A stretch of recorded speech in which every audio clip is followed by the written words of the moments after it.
Essa parte do Banco Central é a responsabilidade. A Polícia Federal, trazendo um pouco mais de detalhes dessa operação, diz que a fraude envolve 12 bilhões de reais. Mais que 12 bilhões de reais, né? O próprio Andrei falou, o diretor da Polícia Federal, Andrei Passos, falou a respeito desse valor. E ela foca justamente em combater a emissão de títulos de crédito falsos por instituições financeiras e que integram o sistema financeiro nacional. Que é isso que o senhor está falando. Aí eu fico pensando, como é que pode vender, né, um título de crédito falso? Assim, a gente tem um erro grave no nosso sistema ou não? A priori, não. Não conseguir fazer isso hoje é muito difícil. Esse é o problema que levou a Polícia Federal a intervir. Se fosse uma situação normal, o Banco Central e a CVM estariam analisando e tentando resolver o problema. Agora, foi uma fraude, né? E contra a fraude só tem uma solução, que é a polícia, né? O sistema não prevê fraude.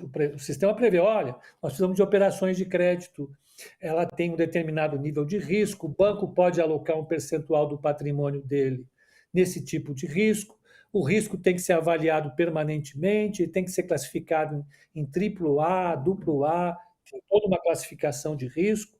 Se não for pago em 15 dias, tiver um atraso, você precisa provisionar, se for em 90 dias, você precisa provisionar, você vai constituindo provisões. Existem empresas que fazem auditoria desses créditos, tudo isso está previsto na lei. Tudo indica que o que aconteceu no Banco Master correu à beira da regulação e correu muito além da legislação. Então, é algo ilegal, é algo que vai ter que ser resolvido na polícia mesmo. Agora, Pedro, no banco privado, como esse Master, os negócios começam a terminar na mesa do controlador, né? E nós estamos vendo aqui onde dá um negócio que é feito dessa forma tão precária, né? Agora, nos bancos estaduais, ou o banco distrital, como é o caso do Banco de Brasília, que pertence ao governo do Distrito Federal, o início do fim de uma transação se dá ali na mesa do governador, na audiência com o governador.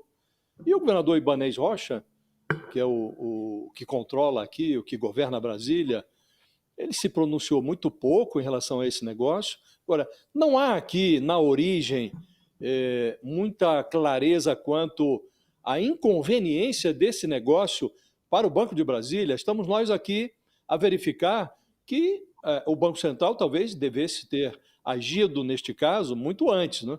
Agora, imagina o Banco de Brasília, que neste ano aceitou pagar 2 bilhões de reais por um pedaço do Master e mantendo o controlador, o Daniel Vorcaro, dando as cartas como presidente do conselho do Conselho Administrativo do novo negócio. Não está aqui na cara também, Pedro, que houve um problema ali de análise financeira por parte do Banco de Brasília? O Banco de Brasília não sabia que estava comprando um mico? Você falou de controlador, eu lembrei uma anedota que aconteceu na minha vida. Eu trabalhava numa instituição nos anos 90 e estava sentado na mesa do banqueiro, conversando com ele sobre conjuntura.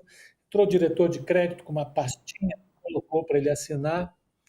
Ele olhou e falou, esse banco aqui, quem está assinando é fulano de tal? Era o dono do outro banco. Ele falou, ele está assinando. Ele devolveu a pasta. Então, eu não quero dar crédito para ele. Aí perguntar por quê? Porque quando o dono do banco assina uma promissória, é porque o banco está ruim das pernas. Quando é necessário que a estrutura política de um banco estatal tome decisões de crédito, começa a ficar muito esquisito o conteúdo da operação, né? Você falou muito bem. Por que o banco aceitou pagar 2 bilhões de reais no Banco Master por 49% do banco? Quem ia ficar com o controle do banco era o Vorcaro, sabendo que o banco tinha no seu ativo coisas tão despropositadas como precatórios, FDICs, investimentos no exterior, imóveis. tinha 4 bilhões em um certificado de recebível imobiliário, que é algo que é absolutamente opaco, a gente não conhece.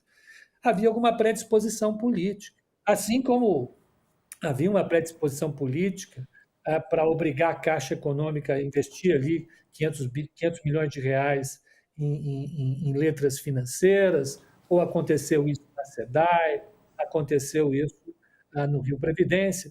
Evidentemente, alguma coisa aconteceu que não tem, que está muito além dos critérios econômicos e financeiros para que essas operações ocorressem. Foi algo muito opaco e, com certeza, foi isso que obrigou o Banco Central a correr com o processo de liquidação. Mais uma vez, o processo de liquidação é muito difícil de ser feito. Tomar essa decisão é muito difícil.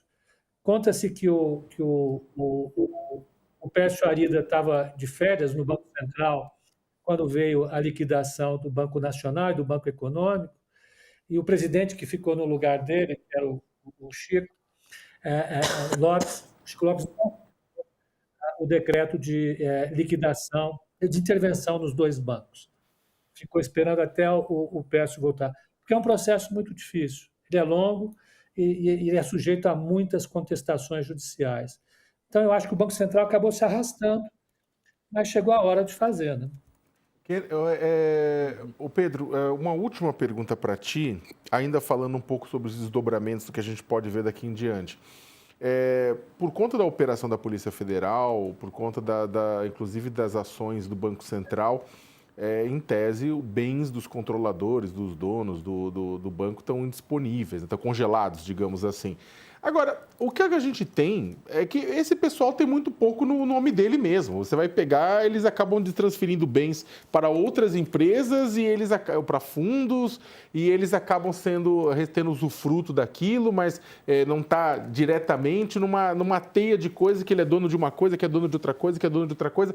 Como é que fica isso? Na hora que, no final da investigação, que descobri que havia mutreta, que havia safadeza, sacanagem, como, na verdade, tentar buscar os bens dessas pessoas para poder pagar se você tem essas teias intrincadas de propriedade, de uso?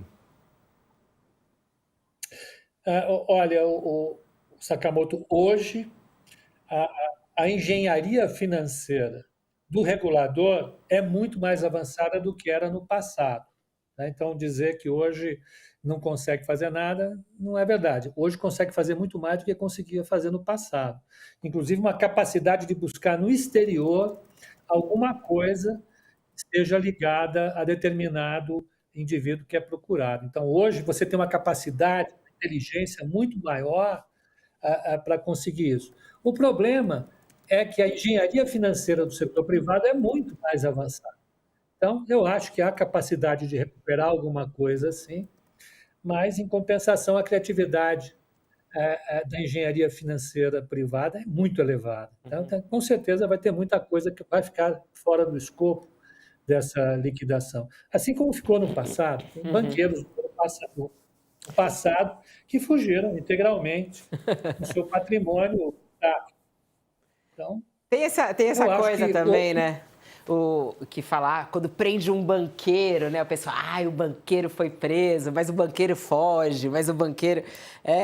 acaba sendo muito caso também de série novela. O mercado financeiro está reagindo como, hein, Pedro? Bolsa de valores em queda de 0,28%, dólar comercial em queda de 0,15%, cotado a R$ 5,32. Vai ter algum impacto forte hoje no mercado financeiro, essa operação? Não. Zero. Zero? Tá bom. Pronto. Zero. Então, pronto. Obrigada, viu? A bolsa no exterior está caindo mais. A bolsa no exterior está caindo mais, aqui está caindo menos. Então, é zero. É zero.